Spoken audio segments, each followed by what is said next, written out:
Hi అండి, నమస్తే. Savitri cooks స్వాగతం. నేను ఈరోజు మీకు చూపిస్తున్న వంట తాటి రొట్టె. ఇంక ఈ తాటి రొట్టె గురించి అయితే మాత్రం మన ఎన్టీఆర్ జిల్లా వాళ్ళకైతే మాత్రం పెద్దగా తెలియదనే చెప్పాలి. గోదావరి జిల్లాల వాళ్ళ దగ్గర ఫేమస్ అనమాట. మా అమ్మ కూడా పశ్చిమ గోదావరి జిల్లా కాబట్టి తనకి ఇలాంటివన్నీ కూడా తెలుసు అనమాట. జూలై నెల స్టార్ట్ అయిన దగ్గర నుంచి కూడా వర్షాలు పడుతున్నప్పుడు ఈ తాటిపళ్ళు అనేవి పండి నేల రాలుతూ ఉంటాయి. మనం రోడ్డమ్మటి వెళ్తూ ఉంటే కూడా భలే మంచి స్మెల్ వస్తుంది. ఇంక మా వారిని అయితే తాటి పండ్లు కావాలని అడిగాను. ఇంకా ఎవరినో తెలిసిన వాళ్ళని అడిగారంట. వాళ్ళైతే ఒక బస్తాకి వేసుకొచ్చి ఇచ్చేసారనమాట. ఇంక ఇదే రోజు ఈ వీడియోలోనే తాటి గుజ్జు ఎలా తీస్తానో, అలాగే ఈ తాటి రొట్టె నేను ఎలా చేస్తానో చేసి చూపిస్తాను. మీరు కూడా చూసి తప్పకుండా ఒకసారి ట్రై చేయండి. ఇంక ఇక్కడైతే తాటి పండ్లు తీసుకున్నాను. వీటిని శుభ్రంగా ఒకసారి కడిగేసుకోవాలి. ఇక్కడ నేను ముందు 4 తాటిపండ్లు తీసుకున్నాను. చూడటానికైతే భలే ఉన్నాయి కదా. ఈ తాటిపండు గుజ్జు తీసేటప్పుడు ఇంకొక ఇబ్బంది ఉంది. ఏంటంటే ఈ తాటిపండు స్మెల్కి ఈగలు తెగ వచ్చేస్తాయి అన్నమాట. ఇంకా బస్తా తెచ్చి బయట వేసారా, ఇంకా బోల్డ్ అని ఈగలు అనమాట. ఇంకా మెస్ డోర్లు ఉన్నాయి కాబట్టి మాకు లోపలికి అంతగా రాలేదు. ఇంకా అయినా కూడా నేను అటు ఇటు తీస్తూ ఉంటే 1, 2 రానే వచ్చాయి. ఇంక ఇక్కడ చూసారు కదా, పైన ఉన్న ముచ్చిక అనేది మనం తీసేసి ఇంక ఇలా దీనిపైన ఉన్న తొక్క అంతా కూడా ఇలా తీస్తుంటే తేలిగ్గా వచ్చేస్తుంది. మనకి కాయ అనేది చక్కగా పండి ఉంటే చూడండి, లోపల ఎల్లో కలర్లో ఎంత బాగుందో. చాలా తేలిగ్గానే వచ్చేస్తుంది. తొక్కకైతే ఏమి ఇబ్బంది పడాల్సిన అవసరం లేదు. ఇంకా ఒక్కొక్క తాటి పండులో మనకు 3 గింజల్లాగా ఉంటాయి. చిన్నవైతే 2 కూడా ఉంటాయి. ఇంక ఇప్పుడు వీటిని ఇక్కడ నేను చూపిస్తున్నాను చూడండి. మనకి ఈ తాటి గుజ్జు అనేది తేలిగ్గా రావాలి అంటే ఒకదానికి వేసి ఒకదానికి ఇలా కొడితే మనకి గుజ్జు అనేది చాలా తేలిగ్గా వచ్చేస్తుంది. లేదంటే కొంతమంది ఏం చేస్తారంటే వడబొట్టేసేసి దాని మీద వేసి గీరుతారు. అలా కాకుండా నాకైతే మాత్రం ఇలా చాలా తేలిక అనిపించింది. ఇంకెక్కడ చూస్తున్నారు కదా, ఇలా వచ్చేసింది అనమాట గుజ్జంతా కూడా. ఇంకా మిగతా గుజ్జంతా కూడా ఇలాగే తీసుకోవాలి. పీసు లేకుండా చక్కగా వస్తుంది. కొద్ది గొప్ప వచ్చినా కూడా మనం వడకట్టేసుకోవచ్చు. ఇంకెక్కడ చూసారా, శుభ్రంగా ఇలా గుజ్జంతా వచ్చిన తర్వాత ఇలా ఉంటుందన్నమాట. ఇక్కడ ఈ ఒక్క కాయకి నాకు ఈ గుజ్జు వచ్చింది. ఇంకా మిగతాదంతా కూడా అలాగే తీసేసుకోవాలి. ఇలా గుజ్జు తీసుకున్న తర్వాత మనం ఎంత లేదన్నా కూడా కొద్దో గొప్ప పీచు లాంటిది వస్తుంది కదా, చేత్తో తీసాం కదా. ఇంకా ఇప్పుడు ఇలా స్ట్రైనర్లో వేసి వడకట్టేసుకోవాలి. ఇంక ఇక్కడ చూసారా, అంత గుజ్జుకి ఈ మాత్రం పీచు వచ్చిందనమాట.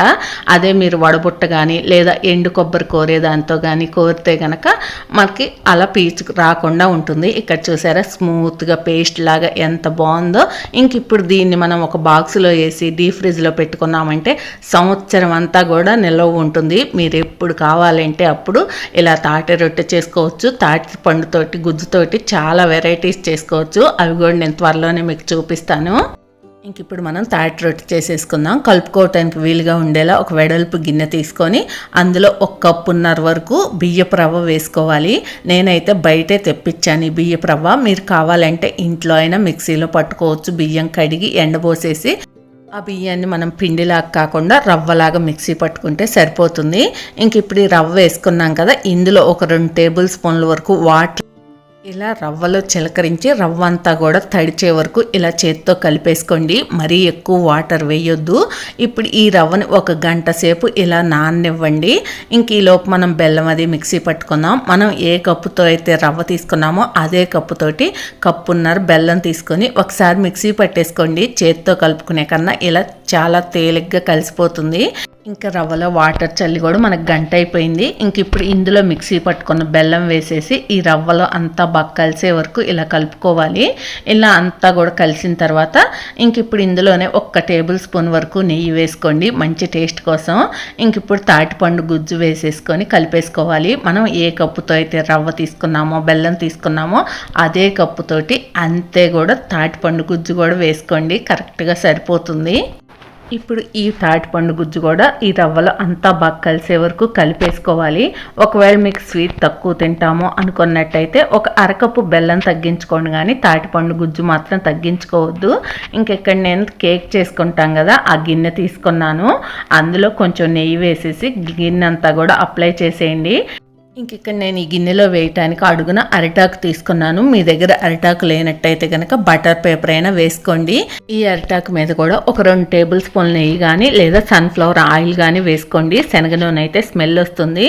ఇంక ఇప్పుడు పైన మనం కలిపి ఉంచుకున్న ఈ తాటిపండు మిశ్రమం అనేది వేసేసుకొని పైన 1 టేబుల్ స్పూన్ నెయ్యి వేసుకొని సమానంగా ఇలా అనేసుకోండి.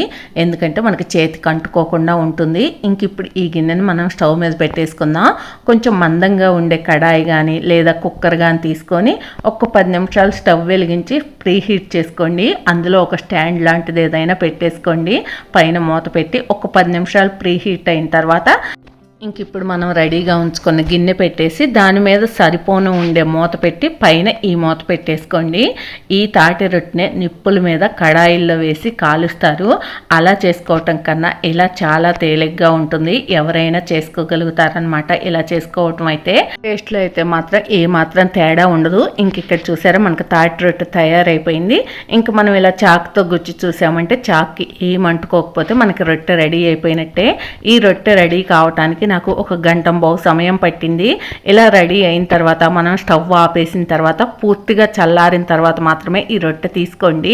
ఒక్కసారి గిన్నె చుట్టూ చాకుతోటి కదిలించేసి ఎలా బోర్లించామంటే చక్కగా మనకి కేక్ అయితే ఎలా వస్తుందో అలాగే వచ్చేస్తుంది. చూడండి ఎంత బాగా వచ్చిందో. స్టవ్ మాత్రం సిమ్లోనే ఉంచుకోండి, అది గుర్తుంచుకోండి. ఇంకా చూడండి ఎంత కలర్ఫుల్గా ఉందో. పైన అరిటాకును తీసేసేయండి.